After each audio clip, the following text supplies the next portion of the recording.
नमस्कार, अस्सलाम वालेकुम। मेरा नाम रिजवान खान है। आज मैं आप लोगों को नागमणि का सच बताऊंगा। क्या है नागमणि का रहस्य? आपने बहुत सी फिल्मों में, वीडियो में, यूट्यूब के ऊपर देखा होगा नागमणि के बारे में। बहुत सी बातें भी सुनी होगी, बहुत से रहस्य सुने होंगे और बहुत से भ्रम, काल्पनिक बातें भी सुने होंगे। लेकिन आज मैं आप लोगों को नागमणि के पीछे का सच बताने की पूरी कोशिश करूंगा। जो नागमणि के बारे में लोगों ने अंधविश्वास फैला के रखा है वो एक अलग, जो कुछ मैं किताबों से या शास्त्रों से मैंने प्राप्त किया वो अलग। मैं आज आपको बताऊंगा कुछ आधुनिक और पौराणिक जिनसे मैंने जो प्राप्त किया वो आज मैं आपको बताऊंगा कि वाकई में नागमणि के बारे में लोगों की क्या धारणा है और क्या है। अब जो मैं बता रहा हूँ उसके बारे में मैं ये नहीं कह सकता कि मैं सच कह रहा हूँ या गलत, लेकिन जो मैंने पढ़ा, जो मैंने जाना, जो मैंने सुना उस बारे में मैं आपको जरूर बताऊंगा। नागमणि के बारे में कहाँ तक आपको अच्छा लगता है ये तो आपके ऊपर है, लेकिन नागमणि का जो रहस्य है मैं आपको पूरी तरह से बताने की कोशिश करूंगा ताकि लोगों को कुछ जानकारियां मिल सके। जी हाँ, नागमणि का जो पीछे का सच क्या है मैं आपको पूरी कोशिश करता हूं बताने की। नागमणि एक ऐसी चीज होती है जिसको भी मिल जाए वो आदमी रातों रात अमीर, करोड़पति और माला माल हो जाएगा और वो दुनिया की हर शक्ति का मालिक बन जाएगा। वो क्या करना चाहे वो कर सकते हैं। लेकिन क्या ऐसा होता है नागमणि जिसको मिली हो और जिसको मिली हो आज तक वो सच में अमीर हो गया हो, करोड़पति बन चुका हो या वो बहुत शक्तिशाली बन चुका हो? जी नहीं। इन सब बातों के बारे में जानने के लिए पहले उसकी सच्चाई को जानना बहुत जरूरी है। नागमणि नागों के पास ही क्यों होती है और क्यों कोई आज तक नागमणि नहीं प्राप्त करवाया? चलिए उसी के बारे में बात करते हैं। नागमणि एक मोती के आकार की होती है और जिन सांपों में मिलती है वो इंडोनेशिया, मलेशिया में पाए जाते हैं और आसाम में भी मिलेंगे आपको। इन्हें कोबरा पर्ल या नेचुरल पर्ल के नाम से भी जाना जाता है।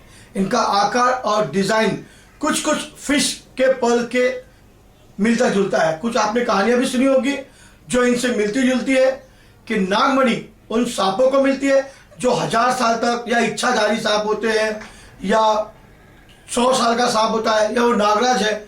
सभी के सांपों का राजा जो है वो वाकई में 100 साल पुराना सांप होता है, उसे नागराज कहते हैं। अब बात करते हैं नागमणि दिखती कैसी है। नागमणि जो है वो देखने में एक छोटी सी मोती के आकार की होती है। कुछ लोगों का तो ये भी कहना है कि नागमणि ऐसी होती है, वैसी होती है, या कोई कहते हैं चावल के दाने के आकार की होती है, कुछ कहते हैं बड़ा हीरा होता है। सबकी अपनी अपनी सोच, लेकिन अगर देखा जाए तो दोनों बातें कुछ हद तक जुड़ी हुई है। जी हाँ, कहीं ना कहीं एक दूसरे से ये जुड़ी है। जैसे जैसे नागमणि की उम्र कहते हैं बढ़ती है वैसे वैसे उसका नागमणि का आकार भी बढ़ता जाता है। जी हाँ, लोगों का कहना है कि नागमणि में इतनी चमक होती है कि एक अंधेरे कमरे को भी रोशन कर सकती है। यह बात सही है। जैसे जैसे उसकी उम्र बढ़ती है उसकी रोशनी भी बढ़ती चली जाती है। वैसे तो नागमणि को लेकर अलग अलग, सबकी अलग अलग सोच है। कुछ लोग कहते हैं ऐसा कि स्वाति नक्षत्र में बारिश हो रही थी तो जो बारिश की जो बूंदें होती है वो सांप के मुंह में चली जाती है, वो मणि बन जाती है। और कुछ लोगों का ऐसा मानना है जब स्वाति नक्षत्र में ओस पड़ती है उस पानी से नागमणि बनती है। सच तो कुछ और ही है। जी हाँ, अब ये बात आती है कि अगर ये सब बात सच नहीं है तो आखिर सच क्या है? क्या सच में नागमणि होती है? क्या ये बस सिर्फ एक काल्पनिक बात है, एक कहानी है, या हमारे मन का वहम है? अगर सच है तो क्या बात है, कैसे होती है? हम सिर्फ सुनते चले आ रहे हैं कि नाग होता है, नागमणि होती है, इच्छाधारी सांप होते हैं, 100 साल पुराने सांप होते हैं। तो आज तक हम इस बात का सच क्यों नहीं पता कर सके? कोई क्यों नहीं देख पाया नागमणि को? कुछ लोगों की बात अगर हम मानते हैं तो नाग अपनी मणि को अपने सिर पर रखकर घूमता है और जब वो उसकी बूंद को पीता है, नाग अपने मस्तिष्क पे रख के, और कोई आदमी उस टाइम देखता है कि अरे नागमणि इसके सर पर है, तो कहते हैं कि वो करोड़पति हो जाता है। दो नाग है, नाग नागिन प्यार करते हैं तो उसमें लोग कपड़ा डाल देते हैं तो बोलते हैं अरे अब हमारी मनोकामना पूरी जाएगी उस कपड़े में। और कोई कहते हैं कि 100 साल तक तपस्या करने के बाद नाग में नागमणि आ जाती है।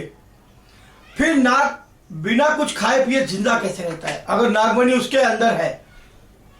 लेकिन कहते हैं कि नाग जब बूढ़ा हो जाता है, बोलते हैं ऐसा, तो चल भी नहीं पाता, चल नहीं पाता, तब उसको नागमणि मिलती है, जिसकी मदद से उसमें शक्ति आ जाती है और वो अपना खाना हासिल करता है और चलता है। लेकिन असल में अगर देखा जाए तो सच्चाई कुछ और है, जो सच आज तक आपने नहीं सुना होगा नागमणि के बारे में।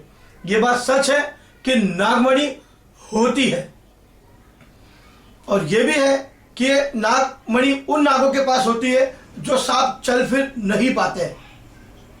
जी हाँ, कुछ नाग जब ऐसे सांपों को खाते हैं, उनको मारते हैं, तो उन्हें अपने जहर की जरूरत नहीं पड़ती है।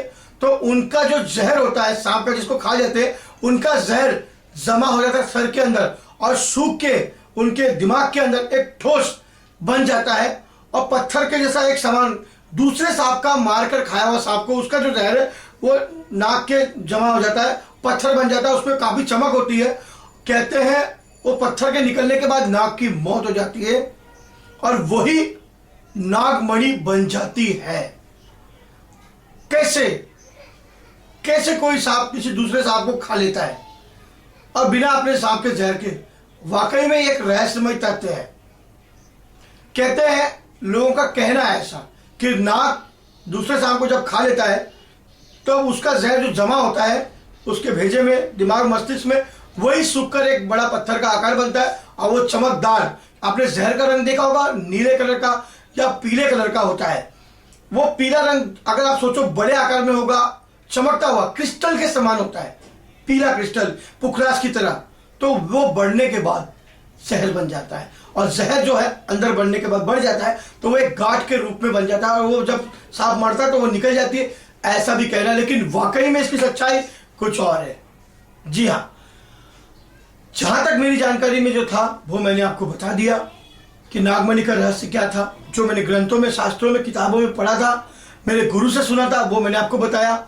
इसमें कितनी सच्चाई है मैं नहीं जानता, लेकिन नागमणि होती है, ये सच है।